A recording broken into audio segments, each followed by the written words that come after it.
ஏறுமயில் ஏறி விளையாடு முகம் ஒன்றே, ஈசருடன் ஞான மொழி பேசும் முகம் ஒன்றே,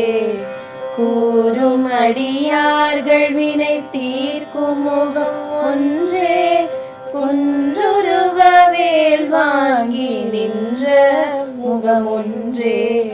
மாறுபடு சூரரை வதைத்த முகம் ஒன்றே, வள்ளியை மனம் புணர வந்த முகம் ஒன்றே, ஆறு முகமான பொருள் நீ அருளல் வேண்டும், ஆதி அருணாச்சலம் அமர்ந்த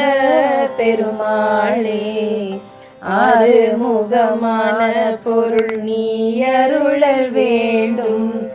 ஆதி அருணாச்சலம் அமர்ந்த பெருமாளே.